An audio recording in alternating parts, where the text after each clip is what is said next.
Hello বন্ধুরা, আমাদের SDTV চ্যানেলে আপনাদের স্বাগতম। আমি দীপিকা চলে এসেছি আপনাদের জন্য গীতা LLB সিরিয়ালের আপডেট নিয়ে। মেহেককে বারবার করে প্রলয় বোঝায় যে দেখ, কৃপানের মতো ছেলের সঙ্গে কেউ কখনো সুখী হতে পারবে না। তাই বলছি, এখনো সময় রয়েছে মেহেক, এরকম একটা সম্পর্ক তুই ভেঙে দে। যত টাকা গীতার বাবার জন্য খরচ হয়েছে আমি তোকে দিয়ে দিচ্ছি, তুই সেগুলো দাদাকে ফিরিয়ে দে। তুই এই বদ্ধ জাল থেকে বেরিয়ে যা। মেহেক, তুমি এসব কি বলছো? বাইরে সাজানো হয়েছে, কিছুদিন এই সব কিছু নিয়ে আলোচনা হয়েছে, মেহেক কনসার্ন দিয়েছে বলেই তো সবাই রাজি হয়েছে। তাহলে তুমি এখন বিয়েটা কেন ভাঙছো? কারণ মেহেক সুখী হবে না। ওর কতটুকুই বা বয়স, ও সারা জীবন এগুলো ঝেলতে পারবে না। তো তাতে তোমার কি? তোমার তো আর বিয়ে হচ্ছে না, তুমি এত চাপাচাপি কেন করছো প্রলয়? দেখো অগ্নিজিৎ মুখার্জির এটা সিদ্ধান্ত, এই মুখার্জি পরিবারের সম্মানের ব্যাপার, সেগুলো তো আমাদের মাথায় রাখতে হবে। রাখো তোমার ঠুনকো সম্মান। মেহেক বিয়ে হয়ে ওই বাড়িতে যাওয়ার পরে যে কষ্টগুলো যন্ত্রণাগুলো সহ্য করবে, সেগুলো তোমরা দেখতে পারবে চোখে? আর বুঝতেই তো পারছো, মুখার্জি পরিবারের এই সম্মান রক্ষা করতে গিয়ে মেহেককে তোমরা বলি চড়িয়ে দিচ্ছ। প্রলয়, এই সমস্ত কথা কেন বলছো তুমি? ঠিকই তো বলেছে, যেদিন থেকে ওই পদ্মর হাত ধরেছে কৃপান, সেদিন থেকেই এই ঝামেলাগুলো শুদ্ধ হয়েছে। তাছাড়া আর কোনোভাবেই কিন্তু কোনো ঝামেলা ছিল না। কেন? পদ্মর দোষ কেন হচ্ছে? ও একটা মেয়ে বলে? পদ্ম কি বলেছিল কৃপানকে যে আমাকে জলে ধাক্কা মেরে ফেলে দাও, আমার সঙ্গে শ্লীলতাহানি করো, আমাকে অপমান করো? তাহলে কেন করেছে কৃপান? আর দেখো, তোমরা যা কিছু মেহেকের ওপর চাপিয়ে দিচ্ছ সেগুলো ঠিক নয়। ও কিন্তু ভয় পাচ্ছে, ঘাবড়ে যাচ্ছে। প্রত্যেকটা মেয়ে বিয়ের আগে ঘাবড়ে যায়, কিন্তু বিয়ের পরে যখন গাড়িতে উঠে বিদায় হয়ে ছেলের বাড়িতে চলে যায়, তখন সমস্ত ভয় কেটে যায়। আর ওরা বিদেশে যাচ্ছে হানিমুন করতে। ওদের সব কিছু ঠিকঠাক করেছে জেঠুমনি নিজে, তাহলে মেহেকের আর চিন্তার কারণ নেই। মেহেকের মাথায় হাত বুলিয়ে প্রলয় জানায় যে আমি তোর পাশে আছি, তুই একটিবার বল, তাহলে সব কিছু আমি ঠিক করে দিতে পারি যেভাবেই হোক। কাকুমণি, এগুলোর প্রয়োজন নেই। আমার কৃপানের সঙ্গে বিয়ে হবে এটাই ভবিতব্য। আমি চাইলেও এগুলো থেকে বেরিয়ে যেতে পারবো না। আমি বিয়েটা করলে মুখার্জি পরিবার ভালো থাকবে, সবাই সুষ্ঠুভাবে জীবনযাপন করতে পারবে, আর আমি কখনো সেটা বিঘ্ন হতে দিতে পারবো না। বাইরেটা দেখো কি সুন্দর ফুল দিয়ে সাজানো হয়েছে। মেনু কি হবে, হলুদের অনুষ্ঠানে কীরকম পোশাক পরবো, কীভাবে সাজানো হবে, সবটাই কিন্তু বাবা আমার কাছ থেকে জেনে নিয়েছে। আর আমি আমার নিজের স্বপ্ন মনের মতো করে এই বিয়ে বাড়িটাকে সাজানোর পুরো পারমিশন দিয়েছি। তাহলে এখন কেন এই কথাগুলো উঠছে বলো? এখন আর বিয়ে ভাঙার কোনো সুযোগ নেই, কোনো সময়ও নেই। বুঝতেই তো পারছো, সব কিছু শুরু হয়ে গেছে, এখন আর বন্ধ করার দরকার নেই। তখনই ভজন এবং কৃপান চলে আসে, বলে আসতে পারি? আরে তোমরা, আমাদের কিছু প্রণামী নিয়ে কথা ছিল, আর এমন তোমাদের সঙ্গে কিছু আলোচনাও ছিল। আর মেহেকের সঙ্গে কৃপানের যে ভুল বোঝাবুঝি, সেগুলোও ঝালিয়ে নিতে চাইছিল, যাতে কোনো ভুল বোঝাবুঝি ওদের মধ্যে না থাকে। যাও ঘরে যাও কৃপান, গিয়ে মেহেকের সঙ্গে তুমি কথা বলো। মেহেককে তুমি আগেও ভালোবাসতে, আর মেহেকে তাই। তোমাদের মধ্যে যা আছে সবটা রিপেয়ারিং করে নাও। দেখুন, আমার সঙ্গে কৃপান ব্যানার্জির এমন কোনো কিছু নেই রিপেয়ারিং করার মতো। আপনি এখানে কেন এসেছেন? কোনো উদ্দেশ্য তো নিশ্চয়ই আছে। আর প্রণামীর বিষয়গুলো মেয়ে মানুষেরা সব কিছু দেখাশোনা করে, আপনারা পুরুষ মানুষ এই বাড়িতে এসেছেন, নিশ্চয়ই কোনো উদ্দেশ্য আছে। মেহেক, এরকম করে কথা বলো না, যাও কৃপানের সাথে। তখনই কৃপানের হাত ধরে প্রলয়। তুমি ওই ঘরে কোনোভাবেই যাবে না মেহেকের সঙ্গে। কেন? আমি মেহেকের হবু বর, আমি যেতেই পারি? না, পারো না, কারণ তোমার মতো ছেলেকে কোনো বিশ্বাস নেই, বুঝতে পেরেছো? এখনো বিয়েটা হয়ে যায়নি। আর আপনি আমার হাত ধরছেন? আমাদের আবার নিয়ম আছে, শাশুড়ি মা কিন্তু জামাইয়ের পা ধুয়ে দেয়, তখন কিন্তু আমি খুব শ্বশুর মশাইকে দিয়ে পাটা ধুয়ে নেব। খুব ভালো হবে না কৃপান? হ্যাঁ, আমি ঠিকই বলছি। মেহেক, তুমি খুব ইন্টেলিজেন্ট। দেখো, আমি এখানে এসেছি, তোমাকে একজনকে ফোন করতে হবে। সেটা কি? গীতা LLB, যে সব কিছুতে কাটা হয়ে রয়েছে, এই বিয়েটা ভাঙার জন্য উন্মাদ হয়ে গেছে, পাগগুলো পাগলের মতো করছে। তাই তুমি ওকে ফোন করে নিষেধ করে দাও, এই বিয়ে ভাঙার কোনো কাহিনী যেন ও না করে। ও কেঁচো খুঁড়তে কেউটে বের করার চেষ্টা করছে, কিন্তু সেই কেউটেটা কোনোভাবেই যে ও বের করতে পারবে না, সেটাও কেন বুঝতে চাইছে না। ফোন করে ভজন মিত্তির। গীতা তখনই ফোনটা রিসিভ করে আর বলে, কী ব্যাপার, তুমি আমাকে ফোন করলে ভজন মিত্তির? বলো কি হয়েছে? মেহেক, কথা বলো। কৃপান, বোঝাও। মেহেক, তুমি একটু কথা বলে দাও না। আমি বললাম তো, আমি শুধরে যাব, আর কোনো অন্যায় করব না। আমি সব সময় তোমার পাশে থাকবো, আমি নিজেকে পরিবর্তন করে নেব। গীতা বৌদি, দেখো, তুমি এই বাড়ির বউ হয়ে থাকলেই ভালো। তুমি এইরকম কেস কাটালি নিয়ে কোনো এমন কিছুতে যেও না যাতে করে সব থেকে বেশি কষ্ট আমি পাই। মেহেক, তুমি এইভাবে ভজনের ফোন থেকে আমার সঙ্গে কথা বলছো, কি করে পেলে ফোন? পেয়েছি, ওরা আমাদের বাড়িতে এসেছে তাই আর কি। তুমি বাড়ির বউ হয়ে না হয় থেকো, তোমার তো নিমন্ত্রণ কার্ড পেয়ে গেছো, তাই তুমি চলে এসো, তোমাকে কিন্তু আমি আমার বিয়েতে পাশে চাই। তখন এলিন এসে ফোনটা কেড়ে নেয় আর বলে, গীতা বৌদি তুমি যা করছো একদম ঠিক, তুমি এই কৃপানের সঙ্গে মেহেকের বিয়েটা ভেঙে দাও, আমি তোমার পাশে আছি।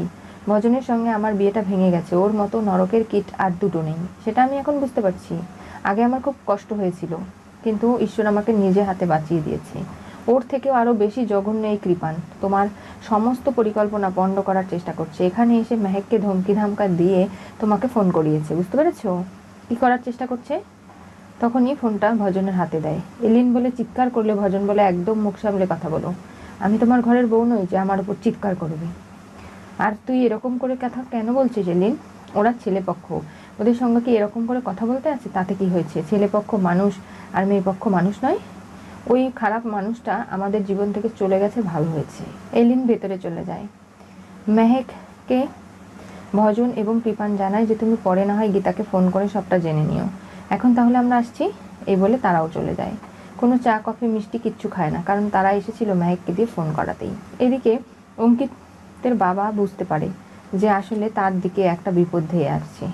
তার কাছে একটা ফোন চলে আসে যে বিশ্বাস মণ্ডলকে তুলে নিয়ে গেছে গীতা এলএলবি, এমনকি পুলিশ কাস্টাডিতে সে রয়েছে। তখনই সে বলে যে এরপরে আমাদের বাড়িতে বিপদ আসবে না। বাবা, আমি জানি তোমাদের বিপদ থেকে রক্ষা করার জন্য অঙ্কিত তোমাদের ছেলে রয়েছে, আর গীতা বৌদি যা করছে তোমাকে ফাঁসানোর জন্য নয়। কিন্তু গীতা বৌদি চাইছে কেসের গোড়া অবধি পৌঁছাতে, কি রয়েছে এখানে রহস্য সেটা উদ্ঘাটন করতে, আর তার জন্য তোমাদের কোনো বিপদে পড়তে হবে না। কিন্তু বুঝতে কেন পারছো না যে মেহেকের বিয়েটাও ভাঙতে চাইছি? মেহেক আমাকে ভালোবাসে, হঠাৎ করে বিয়েতে কনসার্ন দিয়ে দিল, আর বিয়েও শুরু হয়ে যাচ্ছে কৃপানের সঙ্গে। এগুলো আমি যেমন মানতে পারছি না, তেমন গীতা বৌদিও মানতে পারছে না। মেহেকের জীবনটা সারা জীবনের মতো তছনছ হয়ে যাবে, গীতা কিচ্ছু করতে পারবে না। দেখে নিও, গীতা বিপদে পড়ে যাবে উল্টে, সবাইকে গীতাকে সামলানোর কোনো রাস্তা পাওয়া যাবে না। এসব কি বলছো? আমি যতদূর জানি গীতা এলএলবি আজ পর্যন্ত যতজনকে যত কথা দিয়েছে সবটা রেখেছে, আমাকে দেওয়া কথাটাও সে রাখবে। মেহেকের সঙ্গে আমার বিয়েটাই সে দেবে বিয়ের মণ্ডপে, আর তোমরা দেখে নিও, আমাদের আশীর্বাদ করো। কিন্তু বুঝতে পারছো না, এই কৃপান ব্যানার্জি, কিরণ কান্তি, ধীমান সেন, এমনকি অগ্নিজিৎ মুখার্জি, তোমার বাবা পর্যন্ত ফেসে যাবে এই কেঁচো খুঁড়তে যদি কেউটে বেরিয়ে আসে। এই সব কিছু শুনে অবাক হয়ে যায় অঙ্কিত। গীতা ওদিকে বিশ্বেশ্বর মণ্ডলকে হাত জোর করছে, বলছে দেখুন, যে হাত কোটের বাইরে চলে আর কোটের ভেতরে মুখ চলে, সেই হাত দিয়ে আমি আপনার কাছে হাত জোর করে অনুরোধ করছি। আপনাকে জোর করে এখানে তুলে না আনার কোনো কারণ ছিল না। দেখুন, আপনি যদি সত্যিটা বলেন তাহলে একটা মেয়ের জীবন বেঁচে যাবে। অগ্নিজিৎ মুখার্জির মেয়ে মেহেক মুখার্জিকে জোর করে কৃপান বিয়ে করছে, যেখানে তার কোনো মতামতই নেই। তাকে এক প্রকার বলিতে চড়ানো হচ্ছে। এগুলো বন্ধ করতে হবে আমাদের। কেন বুঝতে চাইছেন না? অগ্নিজিৎ মুখার্জি জেনে বুঝেও সব কিছু মুখ বুঝে সহ্য করছে কেন? এই কেসের সঙ্গে তার কি রহস্য রয়েছে বলুন? দেখুন, আমি এইগুলো কিচ্ছু জানি না, আসল অপরাধী কে না কে কিছুই না। এই কেসটা কোর্টে উঠেছিল, অগ্নিজিৎ মুখার্জি লড়েছিল, কিন্তু পরবর্তীতে আমি এবং অম্লান চ্যাটার্জি আমরা খালাস পেয়ে যাই। তারপরে আর এই কেস নিয়ে কোনো মাথা ব্যথা আমাদের ছিল না। এত বছর পরে এই কেসটা কেন উঠছে? কারণ এটা গীতা এলএলবি বের করেছে তাই। ঝর্ণা চৌধুরী হাত গুটিয়ে নিয়েছে, কোনোভাবে ধীমান সেন তাকে মুখ খুলতে দিচ্ছে না। আমি কি করব বলুন তো আপনি? আমাকে এখানে আটকে রেখে কোনো লাভ হবে না, আমাকে যেতে দিন। তখনই গীতার রাস্তা আটকায় আর বলে, আপনি এখান থেকে যেতে পারবেন না। বুঝতে পেরেছেন? যতক্ষণ সত্যিটা না বলবেন আমি সত্যিটা তো উদ্ঘাটন করেই ছাড়বো। এটা মেহেকের জীবনের প্রশ্ন। আপনি কেন সব কিছু জেনেও চুপ করে আছেন বলুন তো?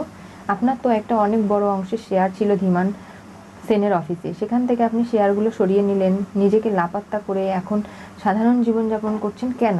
সেগুলোই আমি জানতে চাইছি। তখনই হঠাৎ ফোন বেজে ওঠে। ফোনটা রিসিভ করতে চায় না। গীতা বলে, ফোনটা ধরুন। না, ধরুন বলছি। পঙ্কজ খাজনভিস রেগে যায়, বন্দুক তাক করে, বলে বেশি কথা বললে এখানেই শেষ করে বলবে এনকাউন্টারে শেষ হয়ে গেছেন, অপরাধ করেছিলেন। পুলিশরা কিন্তু সব কিছুই পারে, তাই বলছি। ফোনটা রিসিভ করুন। গীতা ফোন রিসিভ করে। ওপাশ থেকে অগ্নিজিৎ মুখার্জি বলে, কি ব্যাপার? আমি আপনার বাড়িতে আমার মেয়ের বিয়ের কার্ড পাঠিয়েছিলাম, সেখানে গিয়ে দেখেছে যে আপনি বাড়িতে নেই। কি ব্যাপার কি? আপনি কোথায় আছেন? দেখুন, আমি এই মুহূর্তে বাড়িতে নেই। সেটাই তো, কোথায় আছেন সেটা বললে আমি কার্ডটা সেখানে পাঠিয়ে দিই। কারণ কাজ ছাড়া তো এই বিয়েতে প্রবেশ করা যাবে না, আপনি তো জানেন। তাহলে আপনাকে অপমানিত হয়ে চলে যেতে হবে। কি হতে চলেছে গীতা এলএলবি সিরিয়ালের পরবর্তী টুইস্টে?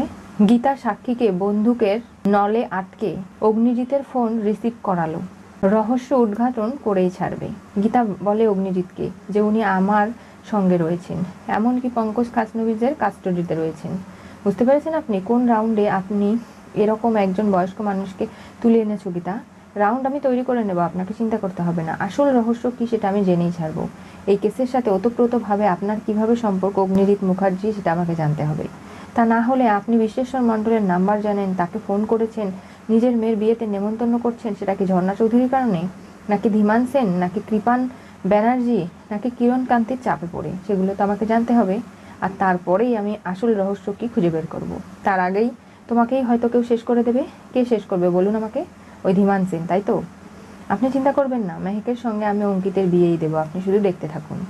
কি হবে এরপরে জানতে চোখ রাখতে হবে আমাদের চ্যানেলে। পাশে থাকা বেল আইকনটি অবশ্যই করে ক্লিক করুন।